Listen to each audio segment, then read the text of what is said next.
señora Ana Martí Gual, que es profesora de Sociología de la Universidad Jaume I, está implicada desde hace varias décadas en las tareas de docencia e investigación sobre cuestiones de género.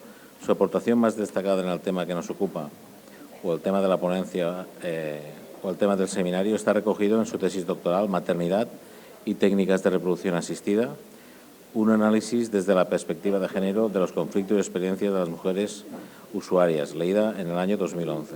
Entre las publicaciones y las participaciones en congresos internacionales y nacionales, cabría destacar sesgos de género en el desarrollo y aplicación de las técnicas de reproducción asistida y entre la tradición, la gestión del tiempo y la innovación, discursos sobre la maternidad de las mujeres usuarias de la reproducción asistida, contenido en el libro de cartografías del cuerpo, biopolíticas de la ciencia y tecnología, coordinado por Eulalia Pérez Sedeño y Esther Ortega Arjonilla en 2014.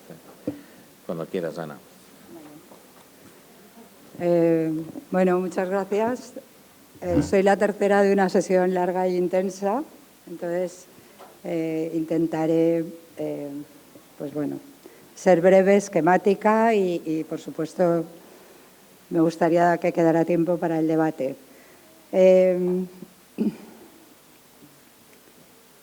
Vamos a ver. En primer lugar, como no podría ser de otra manera, quiero agradecer a las compañeras de la Fundación Isonomía por invitarme a participar y también porque, como ha presentado Toni, yo trabajé mucho este tema en mi tesis doctoral que publiqué ya en 2011 y entonces había pasado un tiempo en el que yo había dejado un poquito aparcado el tema. Al hacerme la propuesta esto me motivó, intenté actualizar información y datos y entonces realmente pues la experiencia me ha resultado interesante. Parte de las cuestiones las plantearé aquí. He puesto esta diapositiva que tiene que ver con la tesis sencillamente para decir que en mi exposición voy a hacer referencia y voy a utilizar algunas citas literales de los testimonios de las mujeres que entrevisté. Entonces, deciros que se hicieron entrevistas en 2 fases y también la numeración que aparece permite identificar a pie de página pues, qué número de entrevista es. Bien, en el trabajo de campo que realicé, como digo, pude constatar que la totalidad de las mujeres que yo entrevisté dijeron haberlo pasado mal con su experiencia de reproducción asistida y este pasarlo mal lo decían tanto mujeres que habían acabado bien, es decir, que habían conseguido ser madres y tener hijos, como las que no. Y una cosa que me llamó también mucho la atención y me pareció muy relevante es que descubrí que como tenían muchas dificultades para gestionar su malestar, un malestar difuso y que además en el que yo me daba cuenta, sobre todo en el análisis, que la manera en la que activaban los códigos de género, es decir, se activaban códigos de género hegemónicos sin poderse resistir a ellos, se les complicaba el asunto. En cambio, cuando, a veces conscientemente, pero a veces por su propia dinámica práctica, se resistían a ellos, les daba paso, les abría la puerta a poder gestionar y a poder descubrir cosas que de alguna manera influían mucho en su vivencia. Entonces, vamos a ver.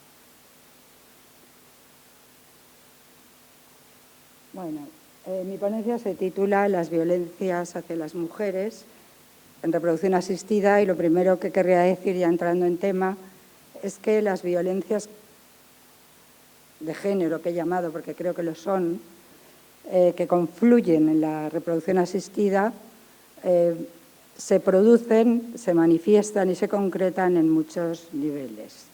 Creo que esta área del feminismo, y yo me defino no solo como socióloga, sino como socióloga feminista, creo que esta área del feminismo darlas a conocer y a la vez intentar señalar las líneas de actuación.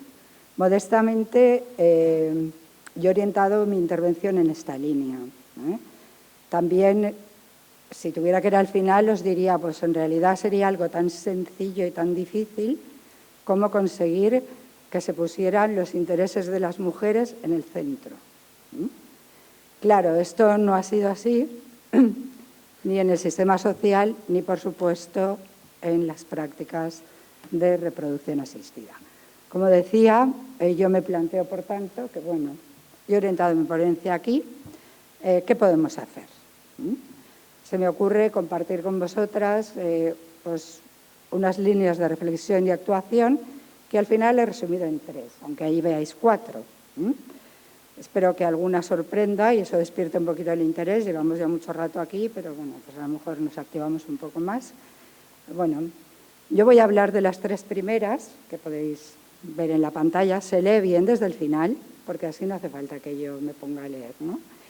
Y también en este proceso, digamos, de actualización de datos, de información, en el que yo me sumergí para preparar esta ponencia, descubrí cosas muy importantes, muy interesantes para mí, relacionadas con la información que se difunde y los datos a los que tienen acceso las mujeres o las parejas o la gente que quiere acceder a reproducción asistida.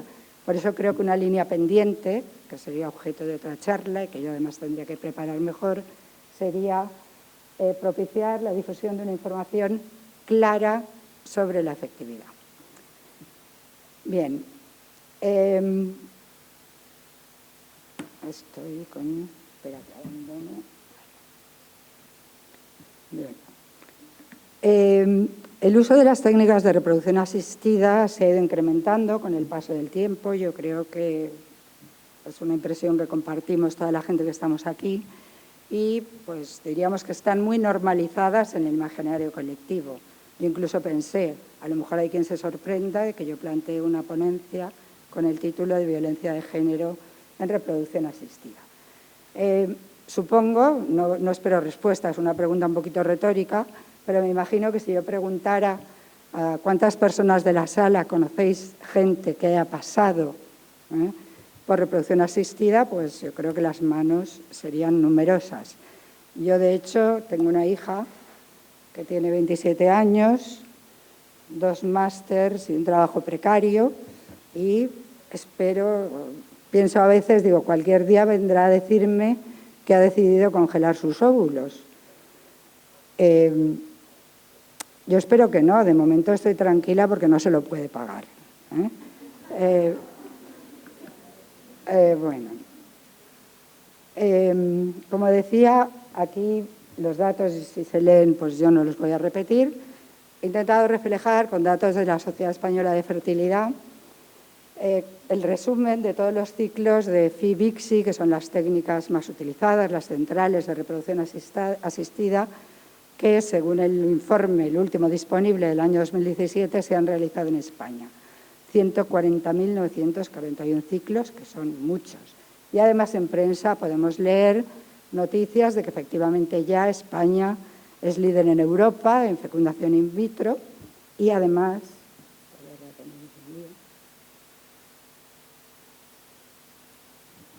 contamos con el mayor grupo de reproducción asistida del mundo. Supongo que todo el mundo conoce el IBI, que es el Instituto Valenciano de Infertilidad, que en el año 2017 firmó un acuerdo con una gran empresa de reproducción americana y en estos momentos tienen clínicas en 65 países y efectivamente es la empresa transnacional más importante del mundo en reproducción asistida, con un 70% de capital español. O sea que, bueno, sí, parece que... bueno,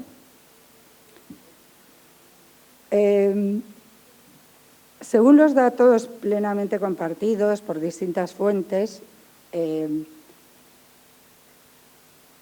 los problemas que desencadenan esta creciente demanda de reproducción asistida por parte de parejas heterosexuales. Hago un inciso para decir que, según los datos del informe de la SEF 2017, la demanda por parte de mujeres solas, porque no diferencia si es pareja lesbiana o lo denominan mujeres sin pareja masculina. Mujeres sin pareja masculina, un poco más del 5%. O sea, la gran mayoría todavía es de demanda de parejas heterosexuales y en los datos más o menos consensuados, según la fuente, en el libro blanco de la SEF se dice... se habla de factor femenino, masculino, mixto y indeterminado y vemos que la distribución pues, es más o menos equitativa. Bien. Y lo que me interesa y donde quería llegar es que las dos causas que se destacan como principales son el deterioro que se está produciendo en la calidad de los óvulos y el deterioro en la calidad del esperma. Claro, ambas causas, yo creo que no hay que mediar mucho en este razonamiento, intentaré no extenderme demasiado,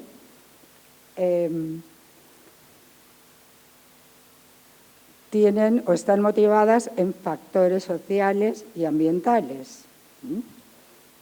Y, a pesar de eso, lo que van a hacer es comportar una intervención tecnomédica que va a implicar la medicalización del cuerpo de las mujeres. Por eso, y ya entro en la primera línea y a partir de ahí intentaré no acelerarme, pero sí ser un poquito ágil. Por eso yo creo que ahora se entiende mejor la primera línea de reflexión y actuación que yo planteo, que es, yo soy socióloga, luego eso también se nota, hay que reducir la demanda. Reducir la demanda, ¿por qué? Porque hemos de conseguir que cambie el perfil de las principales destinatarias. Ahí he reproducido una cita, esa foto, que la saqué de Flickr con autorización de la autora, está también en la portada de mi tesis y a mí me pareció muy elocuente. Y además la cita que viene debajo, cuando la leí también me interesó, porque se comentaba que cada vez era más frecuente que los profesionales en unidades de ginecología recibieran mujeres que ellos definían, y lo chulo es la expresión, nos encontramos con mujeres jóvenes para la vida, pero añosas para la reproducción. Entonces, ¿qué está pasando ahí? ¿De qué vida estamos hablando? ¿Y por qué eres joven y por qué eres vieja al mismo tiempo? Vale. Por dibujar con un poco más de precisión el perfil que os he dicho de las principales demandantes, está claro, y eso también lo hemos oído todo el mundo, que el deterioro de la calidad ovocitaria tiene mucho que ver con la edad de las mujeres. Entonces, claro, mirando los datos también del último informe de la SEP, nos encontramos que en los ciclos de Fibixi, en los ciclos que usan ovocitos propios, fijaros que el 72% de las mujeres que han pasado por ellos tienen 35 más años, y en los ciclos de ovodonación, de utilización de óvulos de donante, el porcentaje se dispara al 94%. Yo creo que los datos hablan por sí solos. Y claro, ahí nos podría surgir una pregunta, que en principio yo creo que está muy en la calle y que yo quiero transformar en otra. La pregunta que creo que está en la calle es, bueno, las mujeres retrasan la edad de la maternidad y quizá nos preguntemos por qué lo hacen y tenemos respuestas. Yo quiero dar un salto, dar un paso más allá, en términos que yo diría que son un poco más sociológicos, que sería la siguiente. ¿Por qué el reloj biológico se interpone en la vida y en los proyectos de las mujeres? Respuesta que yo os puedo ofrecer y que os comparto a que reflexionemos sobre ella. Porque vivimos en un sistema social que exalta, la maternidad es algo muy chulo, muy romántico, muy bonito, la prescribe porque todavía se piden explicaciones. Hay muchas mujeres que se sienten obligadas a explicar por qué no quieren ser madres, y te preguntan, pero a la vez la penaliza. La penaliza porque todos sabemos que si tienes hijos muy pronto, tienes dificultades para conseguir progresar en tu carrera o incluso para conseguir una inscripción en el mercado laboral. Y entonces, claro, estamos en lo que yo defino como un problema estructural y creo que es bastante claro y que genera un tipo de violencia estructural. ¿Por qué? Porque el tiempo social se organiza articulado en torno al eje de aquello que valora, que es el mundo de la producción, el mundo del trabajo, eso desde el feminismo lo hemos hablado muchas veces, y deja al margen el tiempo biológico. El tiempo biológico, pues sí, hasta ahora, pues sí, que sí jubilaciones, que sí y tal, pero el tiempo de reproducción, eso no está contemplado. Entonces, esas dos líneas discurren en paralelo y las mujeres que deseen transitar por ambas, ¿vale? Si yo tengo muy claro que no quiero ser madre y lo que quiero es llevar mi vida, hacer mi carrera, sin problemas. Pero las mujeres que decidan ser madres necesariamente se van a ver atrapadas en lo que llamamos una situación de doble vínculo. ¿Por qué? Porque hagan lo que hagan, lo harán mal. Es decir, si se plantean tener sus hijos, sus hijas, reproducirse a la edad que biológicamente se considera adecuada, rápidamente la voz del mercado le dirá demasiado pronto, ¿no? Pero sí prestándose a la respuesta que creen que deben dar el mercado y la retrasan, cuando se lo planteen y tengan problemas y acudan a las instancias médicas, la voz de las medicinas les dirá demasiado tarde. Entonces, claro, el tiempo no existe, ¿eh? O demasiado pronto o demasiado tarde, pero te la vas a cargar. Claro, entonces, quizá de modo muy, no, espero que no precipitado, espero que sí que se esté entendiendo bien, estamos ante un problema social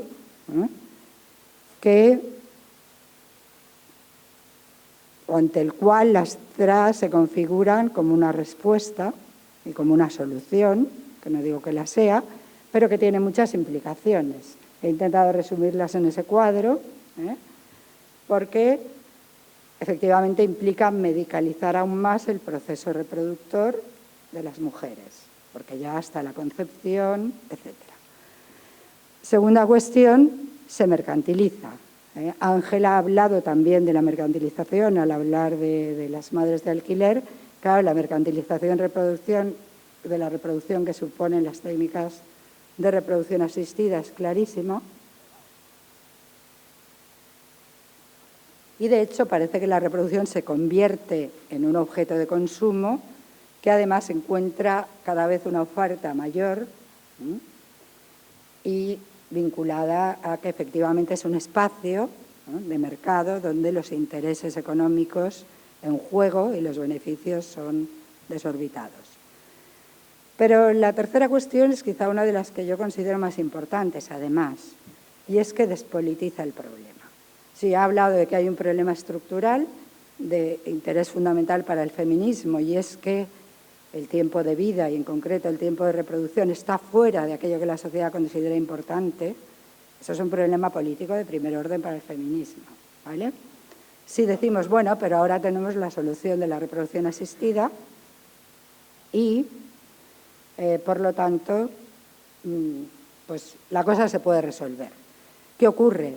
Que lo que hace es situar la maternidad de nuevo como un asunto no político, que lo es, sino como un asunto privado, y el uso de la reproducción asistida como una cuestión de opciones individuales. Entonces, como socióloga, a mí la cuestión que os he explicado es una de las que más me preocupa. ¿Por qué?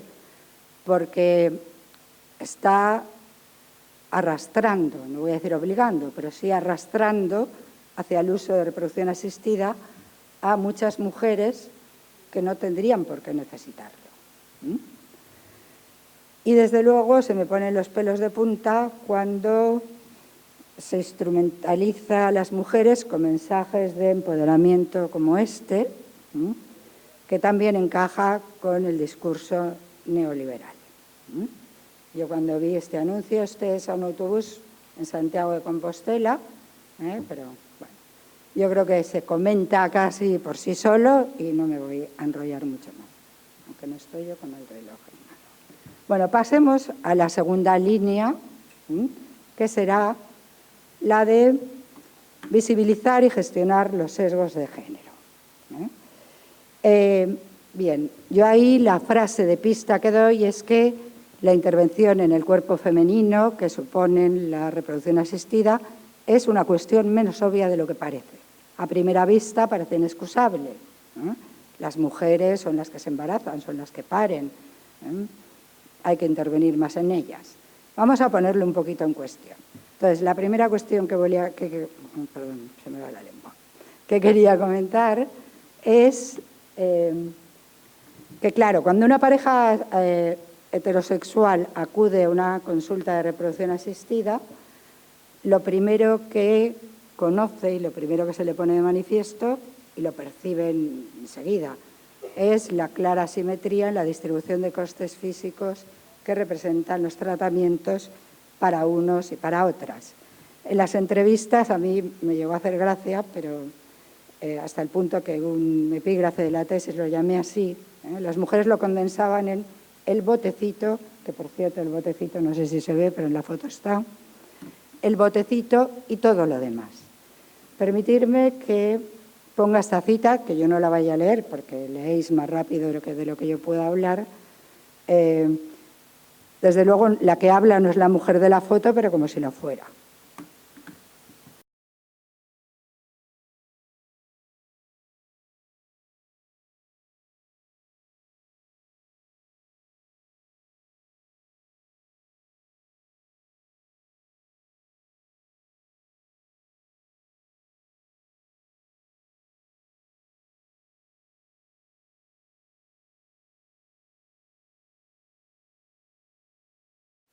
¿Sí? Volviendo solo un momento, es casi la actitud que manifiesta, ¿no? O sea, la mujer además muestra esa obligada empatía hacia el marido. Bueno, entonces, si yo digo quiero intentar convenceros un poquito de que es una cuestión menos obvia de lo que parece, que el peso de los tratamientos recaiga en las mujeres, en primer lugar, quiero comentaros un poquito cómo lo viven las mujeres. En los testimonios que yo recogí en las entrevistas encontré diversas posiciones que podríamos organizar en un eje que irían desde las que lo naturalizan, las que lo normalizan, ejemplo de la cita que tenemos ahí, si las cosas son así, pues son así, ¿qué vas a hacer? Pero también emergían posiciones críticas, como esta, que ya nos ponían sobre la pista. Había otras más extremas, pero como he tenido que seleccionar, pues al final he puesto esta, ¿no? Pero que ya se plantean una cuestión que desde el feminismo también hemos hablado muchas veces, y desde Carmen Valls lo comentaba esta mañana, las líneas de investigación que se priorizan tienen que ver con la configuración de la sociedad, con la desigualdad, etc. Entonces, quizá esta mujer lo formulaba en términos un poco rudimentarios, pero está sobre la pista, ¿no? Y además a mí me parece ilustrativo la respuesta de la ginecóloga, que le dice, ¿pero qué más da uno o otro? Es la pareja, ¿no? Dice, sí, pero no. A mí eso me rebotaba. Bueno, además, si miramos, porque esto es una de las cosas de las que me he ocupado para actualizar más allá de lo que dice en la tesis, si damos una mirada al proceso, a la historia, al proceso de configuración de las TRA, de la reproducción asistida, también podemos encontrar cuestiones interesantes. ¿Por qué? Porque este sesgo de género que yo afirmo que tienen la reproducción asistida puede hacerse más visible en los casos en los que los tratamientos se deben a problemas derivados de factor masculino. Y hay una cuestión que yo he resumido muy esquemáticamente, y es que efectivamente la esterilidad como problema de pareja empieza a reconocerse en los años 60 del siglo XX, ¿no? Porque tradicionalmente la esterilidad era un problema de mujeres. Progresivamente se entra en una fase, podemos decir, en que ya se reconoce de que en los problemas de esterilidad pueden estar implicados factor femenino y masculino. Y en un tercer momento, y mucho más reciente, y a mí me ha sorprendido, encontramos con un énfasis cada vez mayor en la importancia y la prevalencia del factor masculino en los casos de esterilidad. Sobre las mujeres que yo entrevisté, deciros que algunas mencionaron cómo las pruebas habían empezado por ellas y solo después se observaba al marido, a la pareja, pero en la mayoría de los casos, y yo creo que es ya la práctica más habitual, las pruebas se realizan de modo simultáneo. Claro, La incorporación de la andrología a los equipos de reproducción asistida ha sido relativamente tardía.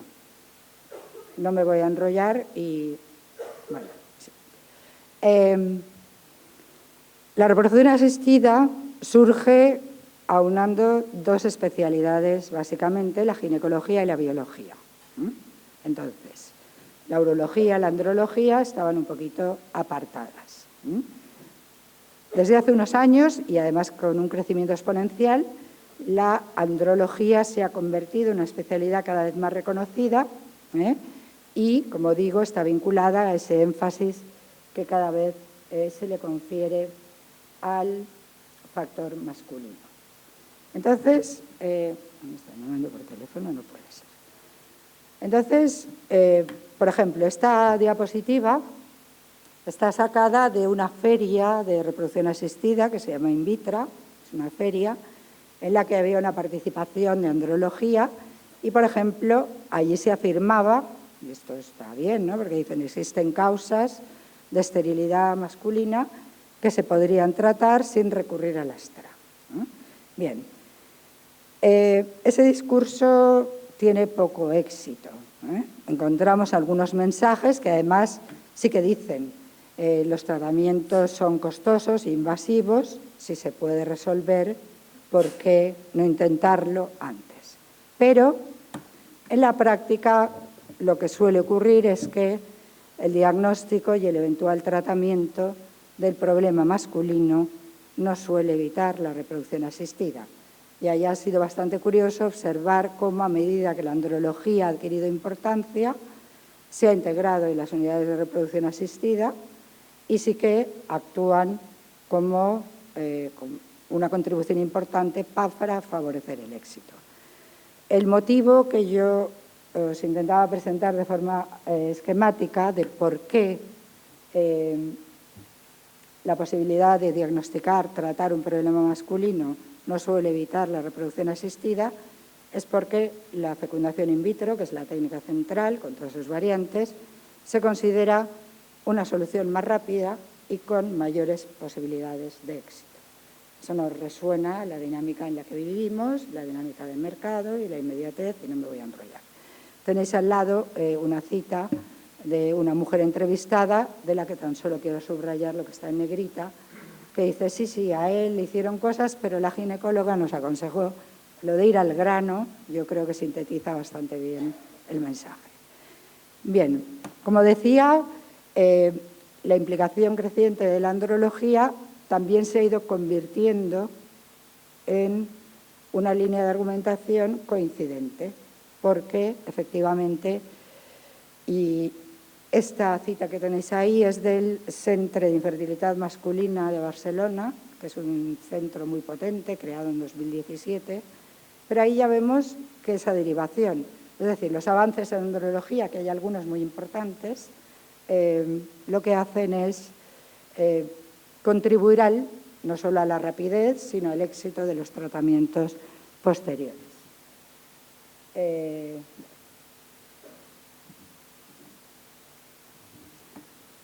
Bien, en definitiva, esto lo que nos permite afirmar es que en la actualidad la reproducción asistida, y en particular la FIV, que es la técnica estrella, con muchas otras derivadas, se ha convertido en un procedimiento normalizado y hegemónico para abordar la esterilidad. Y ahí hay una cuestión que, si la explico demasiado rápido y no se entiende mucho, después la podemos comentar, pero a mí siempre me interesó. Y es que en realidad, para este tipo de tratamientos, y estoy simplificando, las causas realmente no importan mucho. ¿Por qué? Porque la FIV, este tipo de tratamiento de esterilidad no va a curar la infertilidad, sino que lo que va a hacer es saltársela. Es decir, va a ir directamente a conseguir el resultado. Bueno, entonces, estas técnicas se hacen al precio, podemos decir, de medicalizar una vez más a las mujeres.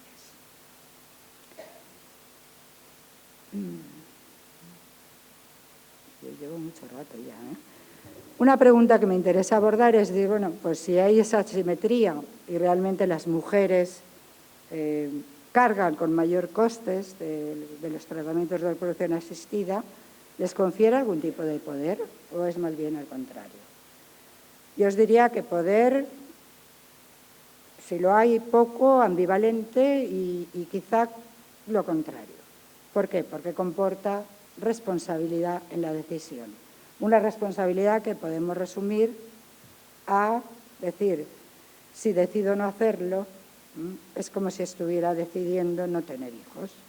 Y si decidir tener hijos es una cuestión de pareja, decidir no tenerlos también.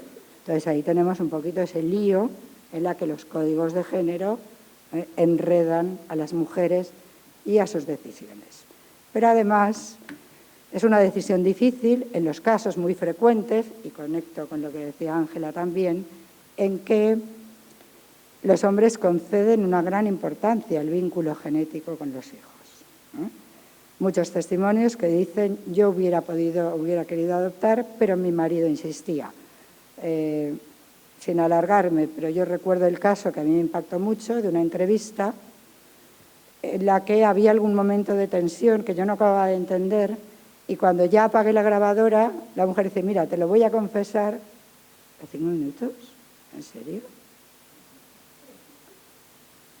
A mí me ponía que llevaba... Bueno, pues atajo. Hay que ver, el tiempo aquí que poquito cunde. Bueno, entonces...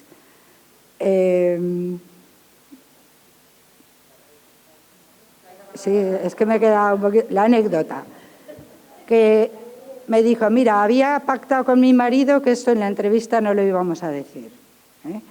Pero al final, después de pasar por muchos tratamientos, decidimos utilizar semen de donante, pero mi marido no quería y sobre todo no quiere que se sepa, no lo sabe ni la familia.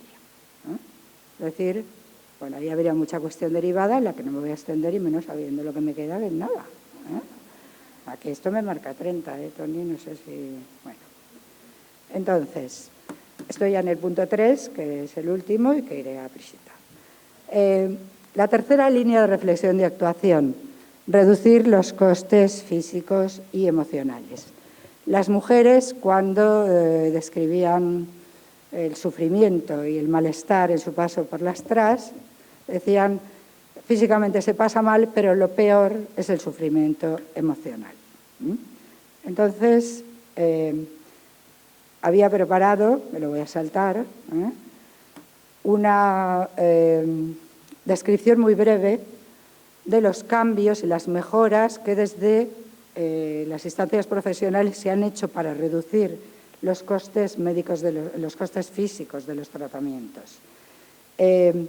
Ahí la única duda que a mí me surge es si se han hecho pensando en las mujeres o, y se me ocurría este término que es un poco chocante, el beneficio de las mujeres son un bien colateral. O sea, ya no un daño colateral, sino un bien colateral. Por ejemplo, eso lo pondré esta y voy a saltar mucho más. En el libro blanco de la SED se dice que se han simplificado las pruebas diagnósticas porque los diagnósticos son imperfectos, demoran el inicio del tratamiento y encarecen el proceso. Ahí las mujeres no están. Sí que están aquí, digo, por lo menos hablan de la mujer y que las pruebas son más invasivas, pues quizá no vayamos tan mal. Pero bueno, perdonad si ahora os mareo, pero me voy a saltar el resto de fases, porque quiero ir a cómo evalúan los costes físicos las mujeres. Las mujeres dicen que los costes psíquicos y emocionales son lo peor, y lo peor en términos físicos es la fase de estimulación ovárica.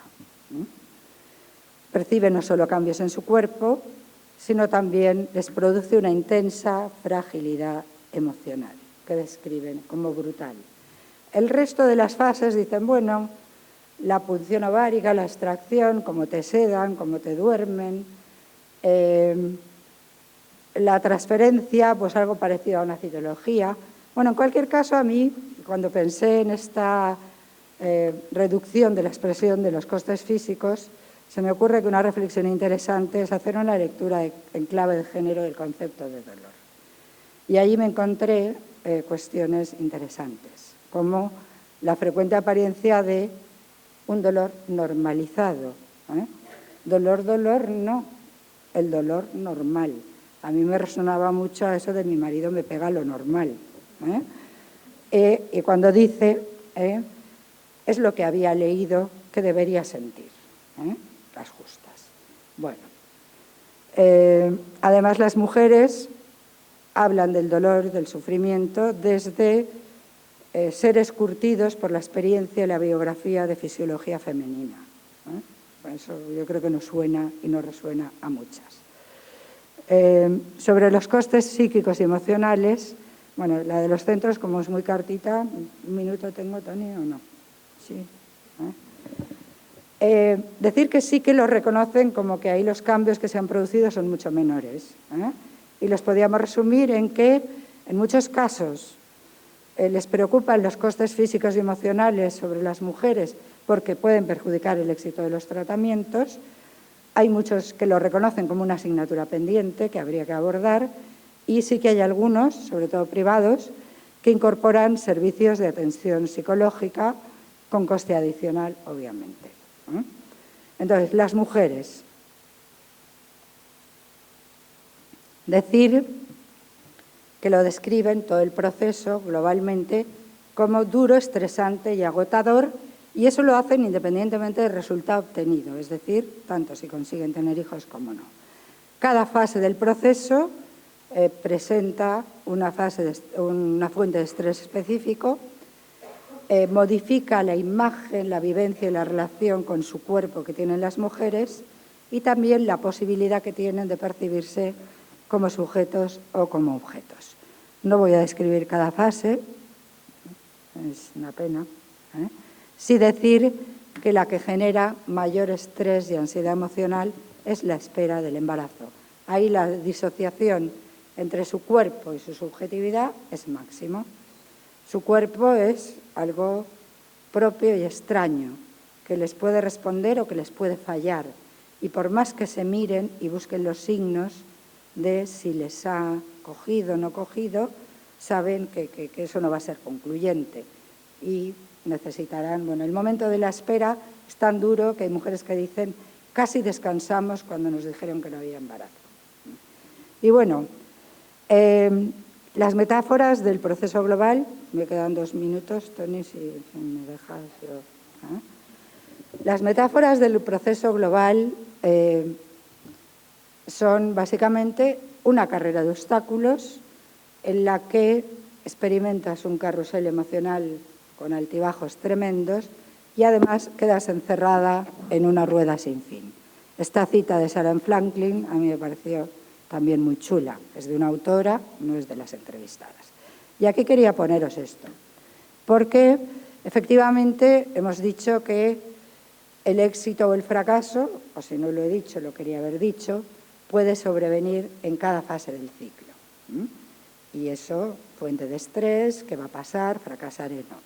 Entonces, he cogido esta cifra, esta estadística, porque es la que era más fácil de elaborar desde los datos de la SED, pero fijaros, de los 40.171 ciclos iniciados para transferencia, que no se destinan todos a congelación de embriones, solo 27.000 llegaron a la fase de transferencia. Eso significa que el 32% se cayeron ahí.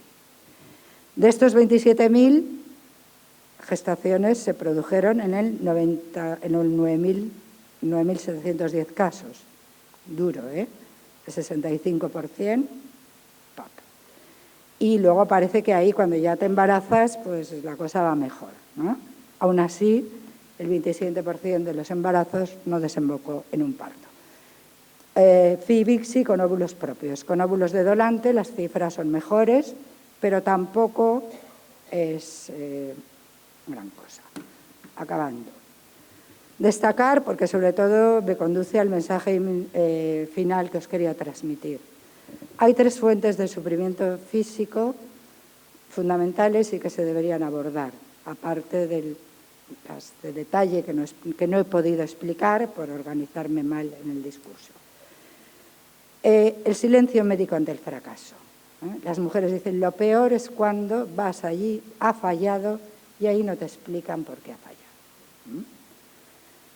Las desorienta profundamente, dicen es que o no lo saben o no te lo dicen, tanta técnica, tanta tecnología, tanto saber, entonces se produce un desplazamiento peligrosísimo del campo semántico de la ciencia al azar. Estás en manos de la suerte o estás en manos del destino y eso influye en la segunda fuente de sufrimiento físico, que es, bueno, y sigo o paro. Si un ciclo no ha funcionado, va a funcionar el siguiente. Si no sé por qué ha fracasado, va a funcionar, ¿no? Entonces, además, si la metáfora es, depende de que tengas suerte, de que te coja, de que no te coja, de que te vaya bien o te vaya mal, pues realmente ahí yo he encontrado casos en que se describían como cercanas a la ludopatía. Y por último, y ahora que acabo, fundamental, y si aquí hay estudiantes profesionales del mundo sanitario, fundamental el trato dispensado a las mujeres durante los procesos de tratamiento. ¿Por qué? Porque pasan por procesos de objetivación en los que se sienten como objeto, un cuerpo que además un proceso reproductivo que está fuera de su cuerpo, una subjetividad escindida, y entonces si tú estás inherentemente en esas condiciones de que te pase eso, cómo te trata la gente, el modelo asistencial es fundamental. Mujeres que me decían, es que me sentí como una cerda a la que estaban inseminando, porque cuando intenté hablar me miraron como diciendo, pero si tú eres una vagina a la que le estamos metiendo algo. Bueno, entonces, sencillamente, y ese sí que es el mensaje final, insistir en la necesidad de potenciar la incorporación o el trabajo con perspectiva de género, tanto en la formación como en la práctica profesional de todas las especialidades implicadas. Me quedo con la sensación de que me he dejado muchísimas cosas en el tintero, pero espero que algo os haya llegado y os haya interesado. Eso es todo.